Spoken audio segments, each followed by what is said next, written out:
हाँ, 11th में क्या चल रहा था, टिश्यू के बारे में बातचीत चल रही थी। पहला टिश्यू मैंने एपिथेलियल टिश्यू के बारे में बात बताई और एपिथेलियल टिश्यू के बारे में विस्तृत हमने चर्चा की। आज हम बताने जा रहे हैं कनेक्टिव टिश्यू के बारे में। दूसरा कनेक्टिव टिश्यू है। पहला मैंने बताया था कि एनिमल की बॉडी में 4 टाइप के टिश्यू पाए जाते हैं। एक है एपिथेलियल टिश्यू, दूसरा कनेक्टिव टिश्यू, तीसरा मस्कुलर टिश्यू और नेक्स्ट नर्वस टिश्यू। तो एपिथेलियल टिश्यू कंप्लीट हो चुका है। आज हम पढ़ाने जा रहे हैं कनेक्टिव टिश्यू के बारे में।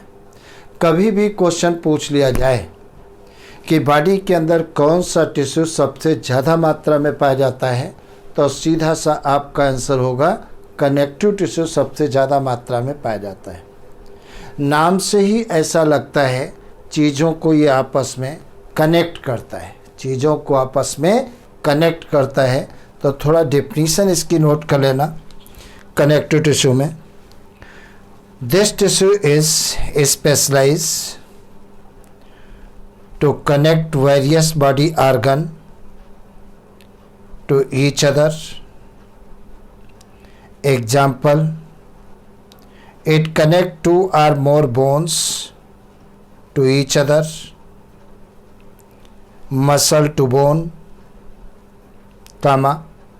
bind different tissue together। और डिफरेंट टिश्यू को बाइंड करने का काम कौन करता है? यही करता है। तो तुमको मैंने बताया कनेक्टिव टिश्यू बॉडी में सबसे ज़्यादा मात्रा में पाया जाता है और ये कनेक्ट करने का काम करता है, चीज़ों को आपस में जोड़ने का काम करता है। ये कनेक्टिव टिश्यू कई प्रकार का होता है। पहला कौन सा है connective tissue? These are following type. Connective tissue these are following types. पहला कौन सा है? फ्लूइड। ये फ्लूइड कनेक्टिव टिश्यू, या इसी को क्या कहते हैं? वैस्कुलर कनेक्टिव टिश्यू, या इसी को क्या कहते हैं? Vascular connective tissue.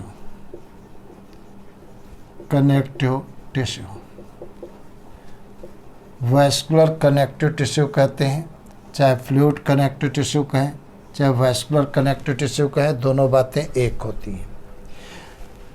इसके अंतर्गत कौन आता है? ब्लड आता है। कौन आता है? ब्लड आता है। इसका एग्जाम्पल कौन सा होगा? एग्जाम्पल होगा ब्लड। तो ब्लड क्या होता है? एक फ्लूइड कनेक्टिव टिश्यू है। कैसा है? फ्लूइड कनेक्टिव टिश्यू, या इसी को क्या कहते हैं? वैस्कुलर कनेक्टिव टिश्यू कहते हैं। अगर जो हम एक स्वस्थ मनुष्य के अंदर ब्लड कितना पाया जाता है? 5 to 6 लीटर पाया जाता है। मतलब ब्लड की क्वांटिटी कितनी होती है ह्यूमन बीइंग में? ये ह्यूमन में ब्लड कितना होता है? 5 to 6 लीटर होता है। 5 to 6 लीटर होता है। और अगर पीएच की बात करें तो ब्लड का पीएच कितना होता है? 7.3 to 7.4 होता है। मतलब स्लाइटली एल्केलाइन होता है। कैसा होता है? स्लाइटली एल्केलाइन होता है। दूसरी बात देखा जाए ब्लड कितने पार्टों से मिलकर के बना होता है, उसकी जरा बात करें तो ब्लड 2 पार्टों से मिलकर बना होता है। ये चीज़ तुम्हें याद रखना है। जैसे यहाँ पर मैंने नोट कर दिया ये ब्लड है, तो ब्लड कितने पार्टों से मिलकर बना है? 2 पार्ट कौन कौन से होते हैं? एक होता है प्लाज्मा, ये प्लाज्मा होता है, और दूसरा कौन सा होता है? ब्लड कार्पिसल्स होती हैं। कौन सी होती हैं? ब्लड कार्पिसल्स होती हैं। ब्लड कार्पिसल्स के अंतर्गत कौन कौन आती हैं? ये 3 प्रकार की होती हैं। एक कौन सी होती है? आरबीसी होती है, ये आरबीसी होती है। दूसरी कौन सी होती है? डब्ल्यूबीसी होती है, ये डब्ल्यूबीसी होती है। और नेक्स्ट कौन सी होती है? प्लेटलेट्स होती हैं, ये प्लेटलेट्स होती हैं। सबसे पहले हम प्लाज्मा की बात करते हैं। अगर जो ब्लड से ब्लड कार्पिसल्स को बाहर निकाल दिया जाए तो बचे हुए पार्ट को क्या कहते हैं? प्लाज्मा कहते हैं। तो तुम्हें याद रखना है, हम यहाँ पर लिखे दे रहे हैं प्लाज्मा बराबर यहाँ पर ये प्लाज्मा बराबर क्या होगा, ब्लड माइनस ब्लड कार्पेसल्स। ब्लड से अगर ब्लड कार्पेसल्स को बाहर निकाल दिया जाए तो बचे हुए फ्लूइड को क्या कहते हैं, प्लाज्मा कहते हैं। प्लाज्मा पूरे ब्लड का कितने परसेंट पार्ट बनाता है, तो 55 to 60% पार्ट बनाता है। पूरे ब्लड का 55 to 60% पार्ट कौन बनाता है, प्लाज्मा बनाता है।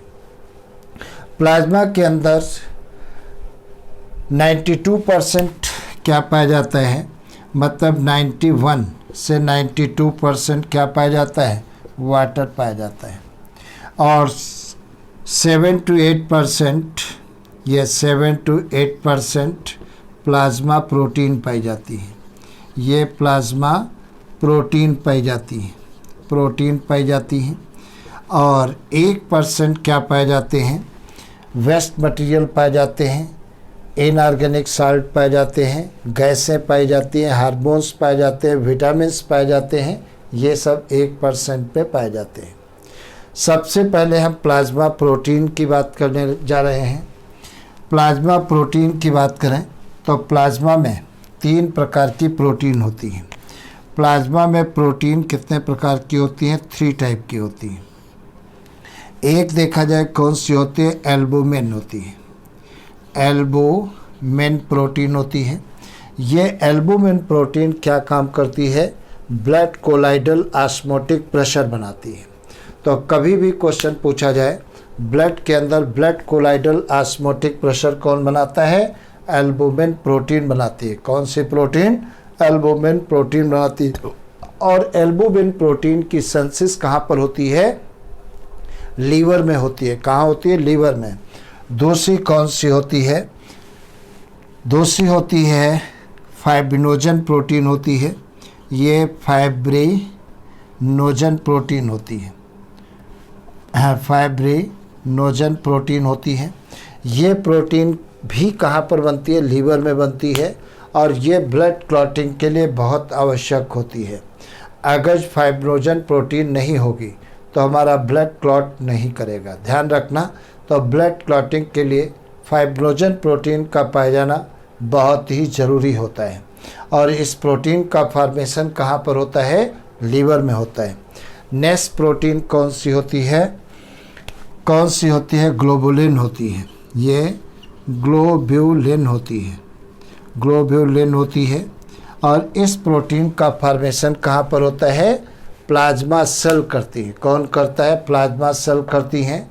और ये ग्लोबुलिन प्रोटीन एंटीबॉडीज़ का निर्माण करती हैं, मतलब इम्यूनिटी के लिए जिम्मेदार होती हैं, मतलब पैथोजेनस माइक्रोब्स को किल करती हैं। तो प्लाज्मा प्रोटीन मैंने बताया 3 प्रकार की हैं। एल्बुमिन प्रोटीन, ये प्रोटीन लीवर में बनती है और blood colloidal osmotic pressure develop करती है। दूसरी कौन सी है, फाइब्रिनोजन प्रोटीन। ये भी कहाँ पर बनती है, लीवर में बनती है और ब्लड क्लॉटिंग के लिए बहुत ज़रूरी है। अगर फाइब्रिनोजन प्रोटीन नहीं होगी तो जैसे हमारी बॉडी में चोट लगेगी, अधिकांश ब्लड हमारी बॉडी से बाहर निकल जाएगा और ब्लड क्लॉट नहीं होगा और हमारी डेथ हो जाएगी। तो ब्लड क्लॉटिंग के लिए बहुत ज़रूरी होती है। और ग्लोबुलिन प्रोटीन प्लाज्मा सेल में बनती है और ये इम्यूनिटी के लिए जिम्मेदार होती है, क्योंकि ये एंटीबॉडीज़ का निर्माण करती हैं। तो ये प्लाज्मा के बारे में मैंने बताया। तो प्लाज्मा पूरे ब्लड का कितना परसेंट पार्ट बनाता है, 55 to 60% पार्ट बनाता है। इसमें 91 to 92% क्या होता है, वाटर होता है। 7 to 8% प्लाज्मा प्रोटीन होती है और 1% में इनऑर्गेनिक सब्सटेंस होते हैं, मिनरल्स होते हैं, विटामिन्स होते हैं, हार्मोन्स होते हैं, ऑक्सीजन होती है, CO2 होती है, यूरिया होती है। ये सारी चीज़ें 1% के अंतर्गत आ जाती हैं। दूसरी बात, प्लाज्मा है क्या, तुमको मैंने बताया है। प्लाज्मा बराबर क्या होता है, ब्लड माइनस ब्लड कार्पेसल्स। अगर ब्लड कार्पेसल्स को ब्लड से बाहर निकाल दिया जाए तो बचे हुए फ्लूइड को क्या कहते हैं, प्लाज्मा। और ब्लड कार्पेसल्स के अंतर्गत कौन कौन आते हैं, RBC आती है, WBC आती है और प्लेटलेट्स आती हैं। अगर ब्लड से ये पोर्शन बाहर निकाल दिया जाए तो बचे हुए फ्लूइड को क्या कहते हैं, प्लाज्मा कहते हैं। और पूरे ब्लड का कितने % पार्ट बनाता है, 55 to 60% पार्ट बनाता है। तो ये बातें तुम्हें ज़रूर याद रखना चाहिए। अब देखा जाए ब्लड कार्पिसल्स के बारे में, तो ये हम मिटा रहे हैं।